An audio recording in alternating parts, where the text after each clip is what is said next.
He had followed CEOs into boardrooms, trailed attorneys into courthouses, and shadowed competitors across 3 continents without once losing his nerve. But that Tuesday evening, standing on a cracked sidewalk in the rain with his collar turned up and his Italian shoes sinking slowly into a puddle, Marcus Holt was not sure he was the kind of man who followed his cleaner home from work. He wasn't sure of much anymore. The city moved around him in that particular way cities do at dusk in November. Wet, indifferent, lit in streaks of amber and red from the traffic crawling through Elm Street. Up ahead, about half a block, Elena Reyes walked without hurrying. She wore a gray coat that had seen too many winters, a canvas bag on one shoulder, her dark hair tucked under a knitted cap. She didn't check her phone. She didn't scan the shop windows. She simply walked, chin level, spine straight, the way people walk when they have learned not to expect anything from the world, but still intend to meet it honestly. Marcus stayed far enough back that she wouldn't notice. He told himself this was practical. He told himself he simply needed to understand who this woman was before Sandra made the decision for him. He told himself a great many things. None of them were entirely true. If you're enjoying this story so far, don't forget to hit the like button and subscribe. Drop a comment telling me where in the world you're watching from. I love hearing from you. The truth, if Marcus had been willing to sit with it, was simpler and more uncomfortable. The truth was that 3 hours earlier, he had stood in the hallway outside his son's room and heard something he had not heard in 18 months. A word, clear as a struck bell in an empty church. Blue. Just that. His son Noah's voice, small, rough from disuse, trembling slightly at the edges, the way a flame trembles when you cup your hands around it to keep it alive. Blue. And when Marcus had pushed the door open slowly, he had found Elena Reyes sitting cross-legged on the floor beside Noah, a watercolor book open between them, her finger resting gently on a painted sky. Noah's face, usually turned inward and locked, had been angled toward her, open in a way Marcus could not name, the way a window looks different when someone has finally unlatched it after years of being sealed shut. Elena had looked up at Marcus without alarm. She had simply closed the book, risen quietly, gathered her cloth and spray bottle, and said, "I finished the upstairs windows, Mr. Holt. I'll do the kitchen tomorrow if that suits." And she had walked past him as if nothing extraordinary had occurred. But it had. And Marcus Holt had spent the next 3 hours pretending it hadn't, while his sister Sandra sat across from him at the dinner table, explaining, for the 4th time that month, why Noah needed to be transferred to the Whitmore Institute. A specialist environment, Sandra called it. Structure and professional care. Marcus had listened and nodded and eaten his soup and thought of nothing but that single word. Blue. He had been building things his entire life.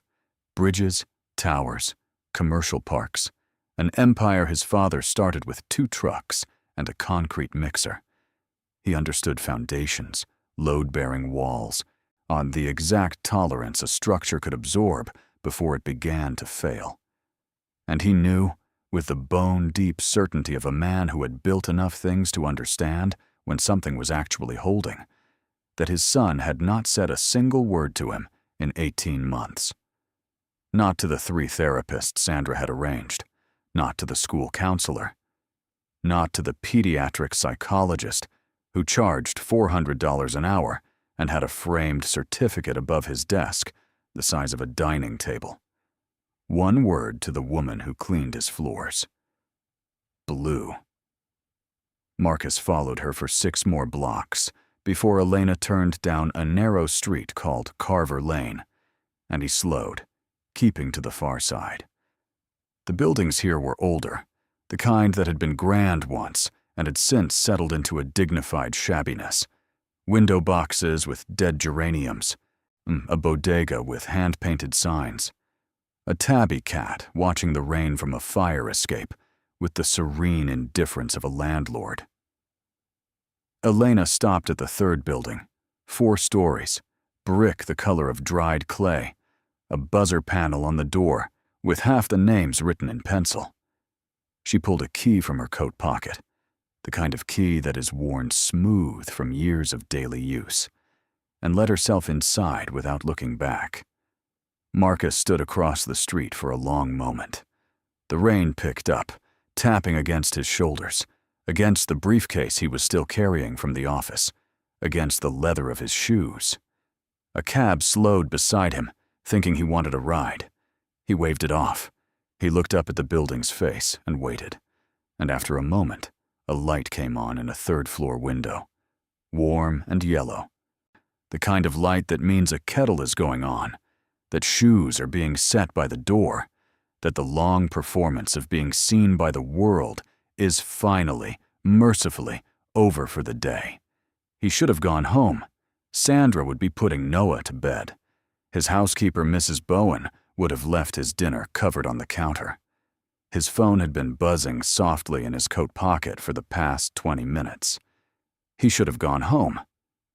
He crossed the street and rang the buzzer for the building superintendent. What Marcus Holt knew about Elena Reyes before that night could be summarized in 3 minutes and would have fit on an index card. She had been with the agency 8 months. References clean. Background check clear. She arrived at the Holt estate on Mondays, Wednesdays, and Fridays at 7 in the morning and left by 4 in the afternoon. She was quiet. She was thorough. She did not leave fingerprints on the chrome fixtures, did not bend the corners of the newspaper, did not use the household Wi-Fi, and did not ever give Sandra Holt any reason to find fault with her work, which was itself a small miracle, because Sandra found fault with everything. Marcus's sister had moved into the estate 14 months ago, under the pretense of helping him manage the household after Caroline died. This was generous of her, and Marcus had accepted it gratefully, because grief had taken something from him in those first months. Not just his wife, but his capacity to manage small things, the texture of daily life. Sandra was good at managing. She always had been. She managed the household with the systematic efficiencies of someone who believed that order was a form of love, even when it was not. Elena had arrived 3 months after Sandra. The 2 women had settled into a cold truce almost immediately, the way 2 weather systems settle when neither has enough force to displace the other. Sandra called Elena the cleaning woman, regardless of her name. She left instructions in handwriting so clipped it looked like it had been cut with scissors. No personal items in common areas, no eating in the kitchen during working hours, no interaction with the child beyond what was strictly necessary to navigate the same space. The last rule had been added 6 weeks ago, after Sandra found Elena sitting at the kitchen table reading a picture book aloud to Noah, who had wandered in during his afternoon quiet time. Sandra had not raised her voice. She had simply placed both hands flat on the table and said, "That's not what we're paying you for," and walked out. Elena had closed the book, set it gently on the table in front of Noah, and gone back to work. Noah had sat there for 20 minutes with his hand resting on the cover. Marcus had not known about that incident until Mrs. Bowen mentioned it in passing last week. He had filed it away somewhere and not examined it. He was good at not examining things. The superintendent of the Carver Lane building was a man named Dell, 60s, a neck like a dock piling, and the permanently resigned expression of someone who has seen too many people move in and out of a building to be surprised by anything anymore. He let Marcus into the lobby without much ceremony, once Marcus mentioned he was there about Elena Reyes, a relative passing through the city, he said, which was a lie he would regret later. Dell pointed at the elevator, then pointed at the stairs beside it with the particular gesture of a man recommending the ladder, and Marcus took the stairs. The third-floor hallway smelled of cumin and fresh laundry, and something sweet underneath, like vanilla or beeswax. Marcus walked to apartment 3C, raised his hand to knock, and stopped. From inside the apartment came a sound he had not expected. Children's voices, 2 or 3 of them, young, conversational, punctuated by a low, steady adult voice, responding in what sounded like questions, not commands. Questions, the kind that leaves space for an answer. He stood with his hand raised for a full 30 seconds. Then he lowered it and moved to the window at the end of the hall. The old building had a shared corridor window that looked out over the internal courtyard, and from there, at an angle, he could see through the gap in Elena's curtain where the fabric hadn't quite met the wall. What he saw stopped him as completely as if someone had put a hand flat against his chest. Elena's apartment was small, a single room that served as sitting room and working space, both, a kitchenette visible behind a low partition, a narrow door to what must have been a bedroom. But the room itself, the room stopped him. One wall was covered entirely in shelves. And on the shelves were things Marcus recognized with a lurch of professional recall from the years he and Caroline had spent dragging Noah from one specialist's office to another.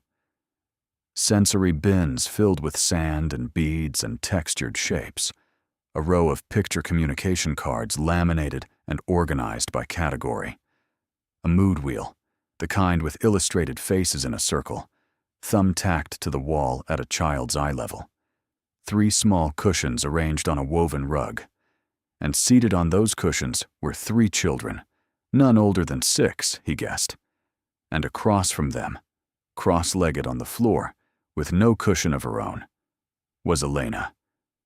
She was holding up a small stuffed animal, a rabbit, and one of the children, a boy with solemn dark eyes and a cast on his left arm.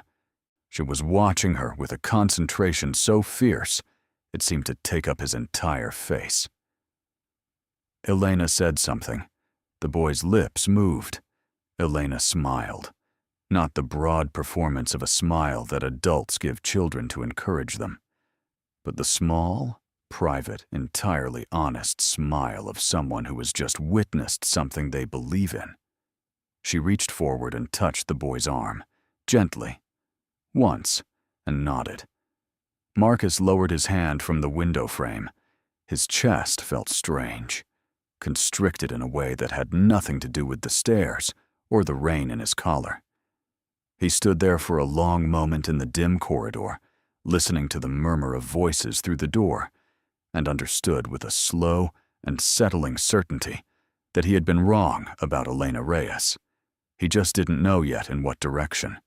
He was still standing there, still working out what to do, when the apartment door opened. The woman who stepped into the hallway was not Elena. She was small and very old, with white hair wound into a neat braid and a cardigan the color of strong tea. She looked at Marcus with eyes that were sharp and calm and entirely unimpressed by the quality of his coat. "You're not from the building," she said. It was not a question. "No," Marcus said. "You're here about Elena." Also, not a question. "Yes." The old woman studied him for another moment with the particular thoroughness of someone who has lived long enough to know that expensive clothes and honest intentions are not the same thing. Then she stepped back and gestured toward her own door, apartment 3B, which stood open behind her, warm light spilling out. "Come in," she said. "No, I just made tea." Her name was Mrs. Okafor. She had lived on the 3rd floor for 19 years, and she had known Elena for 3 of them, since Elena had moved in with 2 suitcases and a box of books and the particular quietness of someone who has recently lost something large. Mrs. Okafor poured tea into cups that didn't match and sat across from Marcus at a table covered in a bright orange cloth, and she looked at him squarely, the way people look at you when they have decided to tell you the truth and are only wondering if you are ready to hear it. "What do you want to know?" she asked. "Who is she?" Marcus said. Mrs. Okafor's expression shifted, not softened exactly, but complicated. The way a face changes when a question is too small for its answer. She folded her hands around her cup and was quiet for a moment. Outside, the rain continued its patient work against the windows. Her name, Mrs. Okafor began carefully, is Dr. Elena Reyes. Not was. Is. Whatever they took from her, they didn't take that. Marcus set down his cup. She was a pediatric behavioral therapist, Mrs. Okafor continued, specialized in children who stopped speaking after trauma. She had a practice. A good one, not fancy, but full. Families drove from 2 counties over. She had a waiting list, which in her field means something. She paused. And then, a man she worked with filed a complaint against her with the licensing board. False, all of it, Elena told me. And I've watched her face for 3 years when she talks about it. And there is not one lying bone in that woman's body. But complaints take time. Investigations take time. Licenses get suspended while they investigate. And practices close when licenses get suspended. And everything you built comes apart, while the people who broke it walk around perfectly fine. She said this without bitterness, in the tone of someone describing a law of physics they have accepted but not forgiven. She's been fighting the appeal for 2 years. She cleans houses to pay for it. And her mother's care. She nodded toward the wall between their apartments. Those children in there tonight, she doesn't charge them. Their families can't afford anything. She does it because she cannot look at a suffering child and do nothing. It's not in her. Marcus sat very still. The tea cooled in his cup. Mrs. Okafor watched him with those sharp, settled eyes. She never told anyone, he said finally. Not a question this time either. No, Mrs. Okafor said. She wouldn't. She's not looking to be saved, Mr. Whoever you are. She's just trying to survive long enough to get back to the work she was born to do. Marcus looked at the orange tablecloth. He thought about his son's voice. He thought about a word. Blue. He thought about 18 months of expensive therapists and hourly rates and treatment plans and progress assessments, and not one single word. Not one, until a woman who cleaned his floors sat down on the floor beside his boy with a watercolor book and made space for him to exist without pressure, without agenda, without the terrible weight of being someone else's hope. He thought about Sandra telling him at dinner that Noah needed to be transferred to the Whitmore Institute. Structure and professional care. Thank you, Marcus said to Mrs. Okafor, and meant it in the same way Mara had meant it at the airport, from the bottom of the ribs. He left without knocking on Elena's door. He walked down 3 flights of stairs, back out into the rain, and stood on the sidewalk of Carver Lane looking up at the yellow light in the 3rd-floor window. The children's voices had stilled. Elena's silhouette moved once across the gap in the curtain, carrying something, setting it down, moving again, with the unhurried competence of someone who knows exactly what she is doing and why. Marcus put his hand in his pocket and found his phone. 15 missed calls. 3 from Sandra. He put the phone back without answering any of them. He stood in the rain, and he thought about what it means to see something, not to look at it. He had been looking at Elena Reyes for 8 months, and watching her move through his house, noticing her carefulness without ever wondering why.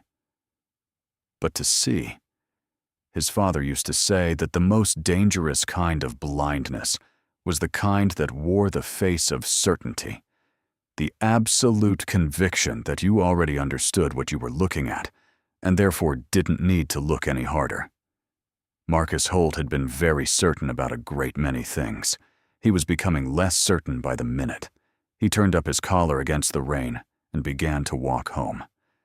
And somewhere in the back of his mind with the particular quiet urgency of something that has been waiting a long time for the right moment, a question began to take shape. A question about a boy who had not spoken in 18 months, and a woman who cleaned houses. And what exactly had been happening in that room with the watercolors, and what else, in the careful and unobserved hours of 3 days a week, had been happening that Marcus Holt had been too certain of himself to see. Marcus Holt did not sleep that night. He lay in the dark of his bedroom, too large now, as it had been too large for 18 months, and stared at the ceiling and listened to the house breathe around him. The estate was old enough that it had sounds of its own, the particular tick of the heating pipes, the loose shutter on the east window that tapped when the wind shifted, the groan of the oak staircase that had been settling for 100 years and showed no signs of stopping. He had learned every one of these sounds after Caroline died, in the terrible new vigilance of early grief, when silence becomes something you monitor rather than something you rest in. But tonight it wasn't grief keeping him awake, it was arithmetic. The slow, unforgiving addition of facts he had been too busy, or too certain, or too deliberately incurious to arrange into a coherent picture before now. Elena Reyes arrived 3 times a week and worked 8 hours each visit. In 8 months, that was nearly 300 hours spent in this house, moving through its rooms, its hallways, its corners. In all that time, Sandra had found nothing genuinely wrong. The accusations had been small and sourceless. A missing earring, a smudged window, a bottle of cleaning solution moved from one shelf to another.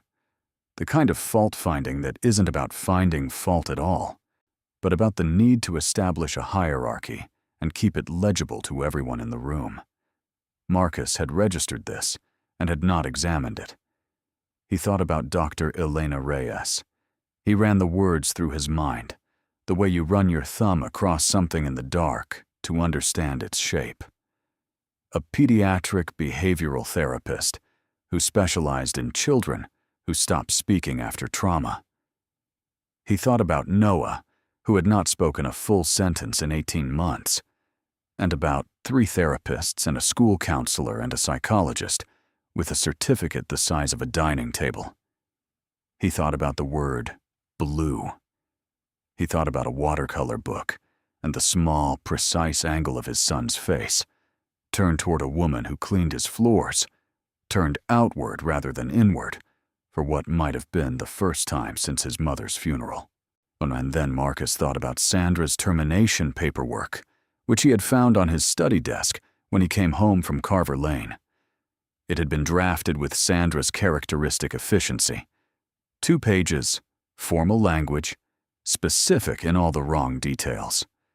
Elena had been described as having exceeded the boundaries of her employment role and having formed an inappropriate attachment with the minor child of the household, Noah Holt, age 8. Signed lines were waiting at the bottom. Sandra had left a pen beside it, uncapped, optimistic. Marcus had turned off his study light and gone upstairs to bed without touching the pen. By morning he had not changed his mind, but he had not yet done what needed to be done either, which was a failure of a kind he recognized in himself, the particular paralysis of a man who understands that one conversation is going to open a door he cannot then close, and who is not yet sure he is ready for whatever lies on the other side of it. He came downstairs to find Sandra already at the breakfast table with her coffee and her planner, reading glasses on, the picture of organized patience. She looked up when he sat down and waited exactly long enough for Mrs. Bowen to leave the room before she said, "Did you look at the paperwork?" "I did," Marcus said. "Good." Sandra turned a page in her planner. "I've already notified the agency. They can send a replacement by Thursday." Marcus poured coffee and said nothing.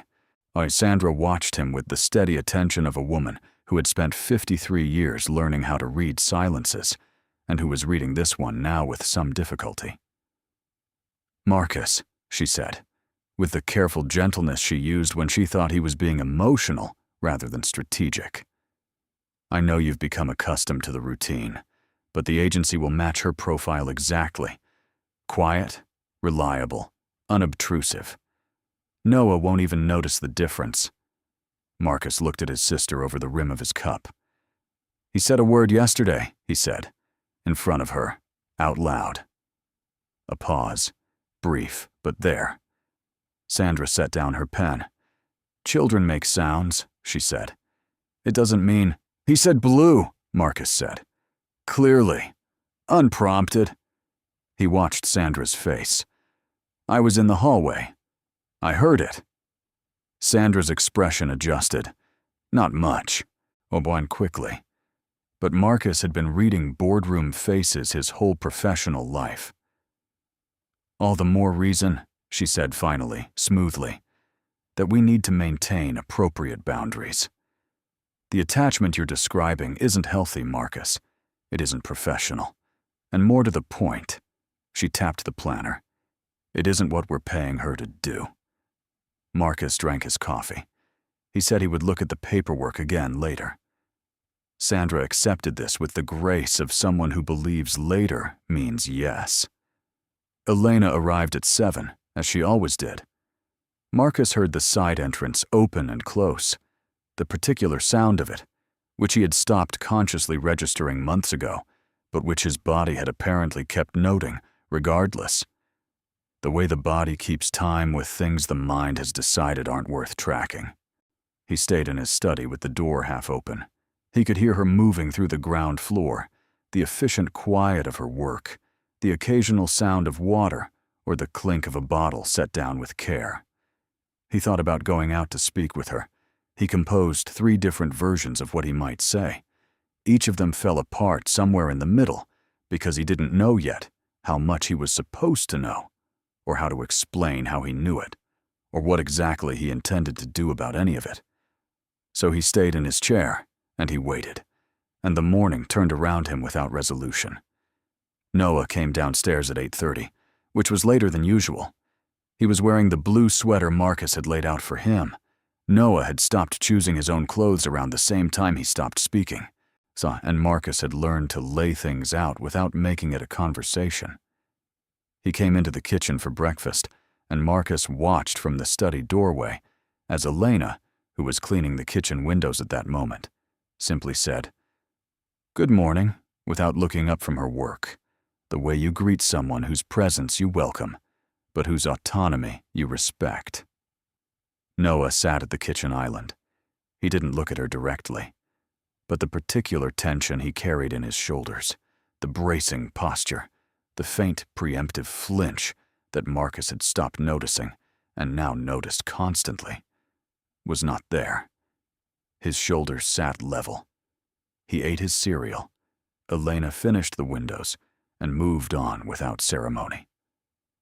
Marcus went back to his desk and sat down and put his hands flat on the surface and breathed. If you're hooked on this story, so make sure to subscribe and turn on notifications so you never miss an upload. Your support means everything and helps me bring you more emotional stories like this one. At 10:30, Elena worked her way upstairs. Marcus tracked the sound of her, the soft footfall on the landing, the swish of the cloth along the banister. Sandra was in the sitting room taking a call. Mrs. Bowen had gone to the market. Noah had retreated to his room after breakfast, which was his usual pattern. He spent the middle hours of the day in his room, where Sandra had removed most of the things he used to love because they created clutter, and had replaced them with approved items: educational workbooks, a set of wooden puzzles, a bookshelf arranged by size. Marcus had not argued about this either. He was beginning to understand that there were quite a few things he had not argued about. He heard Elena pause on the upstairs landing. Then he heard her continue, not toward Noah's room, but past it, toward the master bathroom at the end of the hall. She had learned the geography of Sandra's rules without being shown a map of them, which told Marcus something about how clearly those rules had been communicated. It was Mrs. Bowen who inadvertently changed what happened next. She came back from the market earlier than expected and came up the back stairs with a bag of groceries to put away the cold items. And in passing the upstairs hallway, she saw something she mentioned to Sandra without understanding the weight of it. She said Elena had stopped at Noah's doorway and left something on the floor outside his room. A small paper bag, she thought, from the pharmacy on Beacon Street. Then she went back downstairs. She didn't think anything of it. She was already thinking about lunch. Sandra set down her phone. Marcus, from the study below, didn't hear the conversation between Sandra and Mrs. Bowen. What he heard, some 10 minutes later, was his sister's voice in the upstairs hallway. Not raised, which was almost worse, because Sandra's control was most dangerous when it was most precise. He stood up from his desk. He heard Elena's voice respond, very briefly, very quietly. Then he heard his sister again, the clipped cadence of someone landing each word like a small, deliberate blow. He couldn't make out all of it. He caught, "None of your concern and boundaries exist for a reason, and this is exactly the behavior I was describing." He moved to the hallway, and to the bottom of the staircase, and stood there. Sandra's voice continued, cleaner now because Marcus was closer, and the house was otherwise still. "You need to understand something," she was saying. "Whatever you think you're doing, whatever little project this is, it isn't compassion. It's overreach. It's a cleaning woman who doesn't know her place in someone else's life, inserting herself where she has no business being." A pause. "Pick up your things. Leave through the service entrance. The agency has been informed." The silence that followed was the kind that has texture to it. Marcus started up the stairs. He was 3 steps from the top when he heard it. Not Elena's voice, not Sandra's, his son's. It came from the doorway of Noah's room, small, measured, now with that particular roughness of a voice that has not been used and is being rebuilt word by word from the inside out. The words came slowly, assembled with visible effort, like someone who has remembered how to do something they were once told they could no longer do. "Will you stay," Noah said, "and paint with me?" Marcus stopped moving. He stood on the 3rd step from the top with one hand on the banister, and he did not breathe. The staircase ticked softly in the silence. From Noah's doorway, a slant of mid-morning light fell across the hallway floor. In it, Marcus could see his son's feet, the worn soles of his sneakers, one lace coming loose, and the small paper bag from the pharmacy, now open. The cheap watercolor set inside it, held in Noah's hands, extended toward Elena like an offering, like a bridge laid down across water. No, Elena had not answered yet. She stood perfectly still in the hallway, with her cleaning cloth in one hand, and the other hand pressed briefly, gently, against her sternum, as if she needed to hold something in place. When she spoke, her voice was so quiet that Marcus had to focus on it the way you focus on a sound in a large room. "Keep it," she said. "It's yours, sweetheart." Noah shook his head once.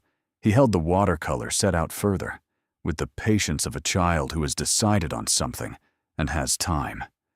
His eyes were on Elena's face, with the clear, certain attention of someone who has been watching a person for months and has concluded they can be trusted. "Paint with me," he said again.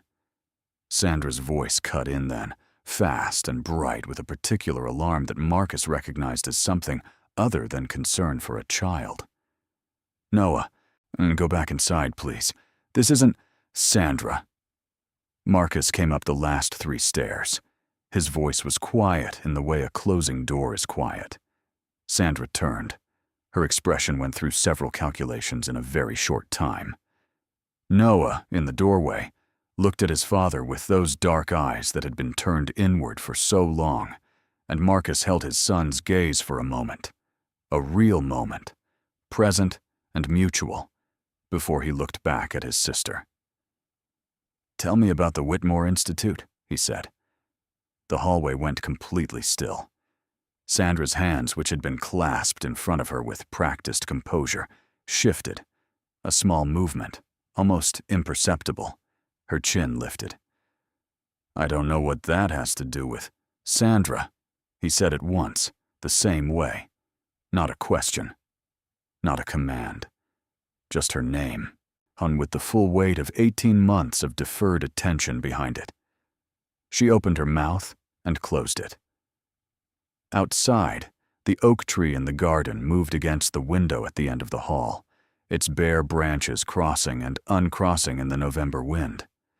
Noah stood in his doorway holding his watercolor set and watching the adults in his hallway, the way children watch when they understand that something large is happening, even if the specific geography of it is still unclear. Elena had not moved. She stood precisely where she had been. No step backward, no step forward. Her cloth was still in her hand. She was not looking at Marcus or at Sandra. She was looking at Noah, with an expression Marcus could not quite name.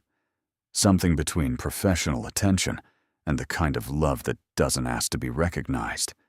The expression of someone who has been doing a thing for its own sake for long enough that the question of whether anyone is watching has become irrelevant.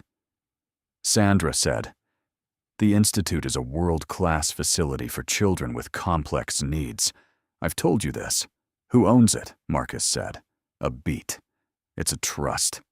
Who runs the trust?" The oak tree moved again. Sandra's jaw tightened, a microscopic adjustment, the kind that only registers if you've been watching someone's face for half a century and know its every default. "There are several directors," she said. "I've told you I have a small advisory role, but that is completely separate from a small advisory role," Marcus repeated. He looked at her. He let the silence do the work his voice didn't need to. "That pays you?" Sandra straightened. "Marcus, you are making a scene in front of—" "Yes," he said. "I am." Noah had lowered the watercolor set. He was watching his father with an expression Marcus hadn't seen on his son's face in 18 months. Not the closed-in, watchful stillness of a child who has learned to make himself small, but something else. Something cautious and new and oriented outward, like a compass needle that has just found north. Elena turned, finally, and looked at Marcus. Just looked at him. No appeal in it. No performance. She met his eyes steadily, and in her face Marcus saw the shape of everything Mrs. Okafor had told him. Everything he had seen through the corridor window on Carver Lane. Every hour of the past 8 months rearranging itself into a pattern he should have seen sooner and was seeing now. He saw it, and he let himself see it, and something in him that had been locked for a very long time. Not just since Caroline, but before that, deep in the foundation of who he'd built himself into, shifted with a sound no one else in the hallway could hear. He turned back to his sister. "Go downstairs," he said. "We'll talk properly. You and I." He said it without cruelty, because Sandra was his sister, and he was not a man who found satisfaction in cruelty, but without softness either, because he was also a man who had just understood exactly how long he had let softness become a substitute for sight. Sandra held his gaze for one more moment, long enough to confirm that there was no negotiation available here, and then she moved past him toward the stairs without speaking. Her footsteps were careful and deliberate on the way down, which told Marcus she was already composing herself for whatever came next. When she was gone, the hallway was very quiet. Noah still stood in his doorway. Marcus took a step toward him, then crouched, lowered himself to his son's eye level, the way you have to lower yourself when you want someone smaller than you to understand that you are not taking up more space than you've earned. Noah looked at him. Marcus looked back. Neither of them spoke for a moment. Then Marcus said, "Do you want to paint?" His voice was careful, undemanding, leaving all the room in the world. Noah's eyes moved to Elena, who was still standing in the hallway, cloth in hand, waiting without waiting. The particular patience of someone who has learned not to need an outcome. Then Noah looked back at his father. He held out the watercolor set. But not to Elena this time, to Marcus. Marcus took it. His hands, which had held blueprints and contracts and briefing documents for 20 years, held the small, cheap packet of colors very carefully, as if it were the most important thing he had touched in a long time. Perhaps it was. He looked up at Elena. She was watching him with those steady, dark eyes, and he understood, with the slow clarity of something finally surfacing, that he did not know nearly enough of the truth yet, that what Mrs. Okafor had told him was the beginning of the shape of it, not the whole. He understood that there were things to be said, and things to be asked, and things to be corrected, and that none of them could wait much longer. But first, before all of it, his son was standing in a doorway holding out his hand. "All right," Marcus said softly. To Noah, to Elena, to himself. "Show me what you've been working on." Spring came to the Holt estate the way it comes to places that have been through something, carefully, as if checking first that it was welcome. The garden, which Sandra had kept immaculate and flowerless in the way of someone who prefers things that cannot surprise you, began to change. Marcus had asked Mrs. Bowen which flowers Caroline used to grow before the renovation. Mrs. Bowen had looked at him for a long moment, the way people look when a question tells them something important about the person asking it. And then she had said, "Peonies, mostly, and lavender along the south wall, and a climbing rose near the kitchen window that had driven the previous gardener half to distraction because it never grew where it was told." Marcus had them all replanted. The rose went back near the kitchen window. It was already reaching for things. Elena noticed the garden the morning she arrived to find the new plantings in. She stood at the kitchen window for a moment before she set down her bag, and Marcus, who was pouring coffee with his back half turned, did not say anything. He did not need to. Some things explain themselves to the people who are ready to understand them. What the household became in those months was not dramatic to look at from the outside. There were no announcements. There was no ceremony. What there was the steady accumulation of small corrections, the kind of repair work that doesn't make noise, but that changes everything about the structural integrity of a place. Elena worked with Noah 4 mornings a week in the sitting room off his bedroom. Marcus joined them on Saturdays without agenda, without the anxious, helpful hovering of a parent who needs his child's progress to vindicate something. He simply sat near them and let the morning happen. He drank his coffee, and sometimes read, and sometimes just watched the light move across the watercolor paper. And after a while, he stopped noticing that he was doing it, which is the point at which a thing becomes part of who you are, rather than something you are consciously trying to be. Noah's speech returned the way Elena had always known it would, not all at once, not in the cinematic rush of a dam breaking, but incrementally, the way a river rises in spring. A sentence here, a question there. One afternoon in April, he asked Marcus, unprompted, what the climbing rose was called. Marcus did not know. He said so honestly. Noah considered this information with the seriousness of someone for whom honesty about not knowing is a more interesting answer than a confident wrong one. "We should find out," Noah said. Marcus agreed. They looked it up together that evening. A climbing rose, pale pink, an Old English variety with a name neither of them could pronounce on the first attempt, which made Noah laugh. And Marcus laughed too.